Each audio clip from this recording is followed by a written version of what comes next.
We can speak now to frontline NHS consultant and Vice Chair of the Doctors Association UK, Dr Jenny Vaughan. Very good morning to you. Thanks for being with us. Why don't we start with the good news? Matt Hancock saying 200,000 jabs a day. We're on target to get to 2 million vaccinations a week. And quite frankly, these vaccinations can't come soon enough, can they?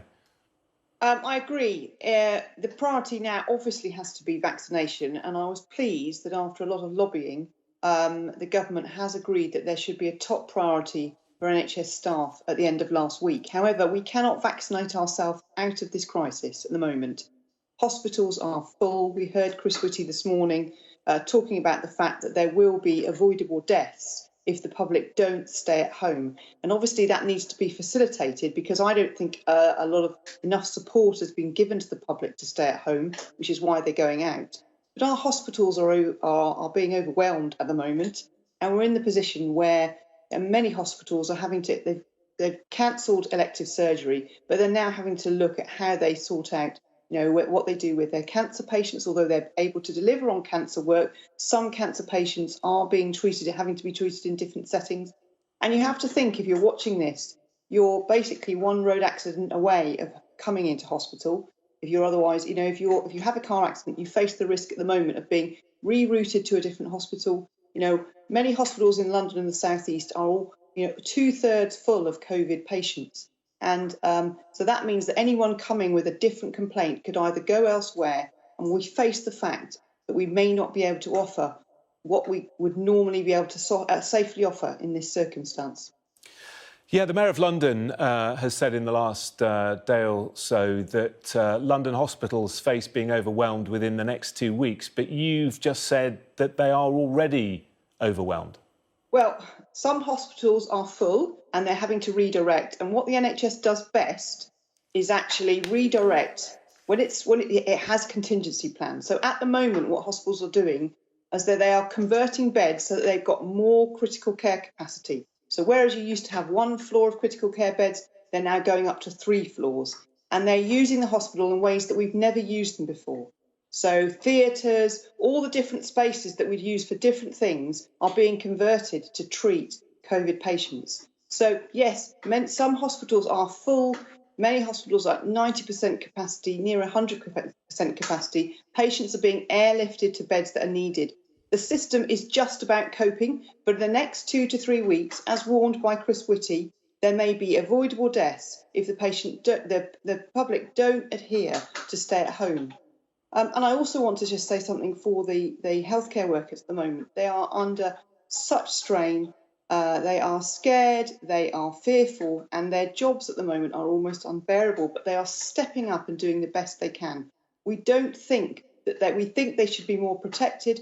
We heard figures this morning of 46,000 of them being off due to sickness. We're calling for a full review of the personal protective equipment guidelines, because so many of them are getting sick because of this new transmissible variant, and those guidelines have not been updated.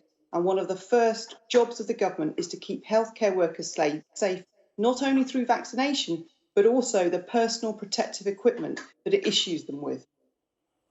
It does beg the question, doesn't it, that we know the NHS is always under pressure in the winter. The pandemic's been around for many, many months. Why weren't plans made way back in March, April, May for this situation? Why do we find ourselves in it now? Well, I think many of us were asking those questions early on. Remember that we started off the pandemic in terms of staffing with up to 40 to 50,000 nursing vacancies and up to 10,000 doctors' vacancies. That was warned about. We also had an absolute lack. I remember coming on to Sky News on a number of occasions talking, and as did many others, about the lack of personal protective equipment. I think hindsight's a wonderful thing. To be fair to the government, on the other side, nobody knew that actually we'd be hit with this new transmissible variant. However, this can happen in pandemics, and it should have been catered for. So we're in the situation now where there needs to be a massive public jolt about stay at home, and also appreciating that the COVID-19 virus can be spread in places with poor ventilation. So when people are going into shops and they're crowded, they are putting them at risk. So every journey you make you have to think to yourself, could I be exposed to this virus? And will my local hospital be able to cope if I turn up at its doors? We're seeing whole families come in with tragic goodbyes. That is what staff are facing every day. And the only way for that to stop is for people to stay at home if at all possible, whenever they can. And Jenny, Jenny, sorry to interrupt, because it feels to me that you're pretty angry at the moment, and you're angry with members of the public who aren't sticking to the rules, who are bending the rules, who are perhaps ignoring them altogether. Are you saying that the public is at fault here and the public really needs to do a huge amount more? Let's put it more bluntly than that. Do you think the lockdown is working, or do we need stricter measures? I think at the moment we've got lockdown light. I am not in the process of blame. That is not what I am about. There are many members of the public who are doing their absolute best. Their livelihoods are at risk. They've not had enough support from the government. There are homeless people on the streets where there were clear efforts made in the first wave to get them off the streets. And there are many people who depend. We have over 10 million key workers in this country. And many of them have been told by their employers that actually they can't work from home. It is not their fault. I am not blaming them. What I am saying is there is not enough government support to actually support people when they have to socially isolate, and so many of them feel they have to go out because their lives and livelihoods depend on it. However, there is a group of people who, what I would call, are just denying everything that's going on, expecting care and denying and spreading false information. And those people need to be absolutely called out. And I do blame them for causing false information. The vast majority of the members of the public who are having to face this pandemic have gone through months and months of a terrible, terrible time. I am not angry with them, but I think we do need, again, as Chris Whitty has said this morning, public need a massive jolt. We have to face the fact that without immediate action and without making the stopping lockdown light, which is what we've got at the moment, we may run out of beds and we will not be able to treat people in the way that we would wish to treat them in 2 to 3 weeks' time. And in fact, that is already happening. People must be aware of that.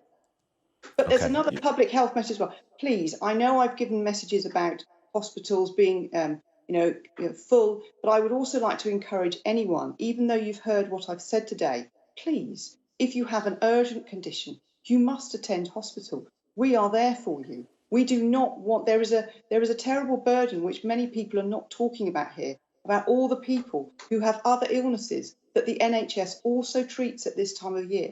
Those people must still come to hospital. Please do not stay at home if you think your hospital is full and you think you need medical attention. So that's a really, really important message as well. OK, you make your points very strongly. We appreciate that. Dr. Jenny Vaughan, thank you. Thank you.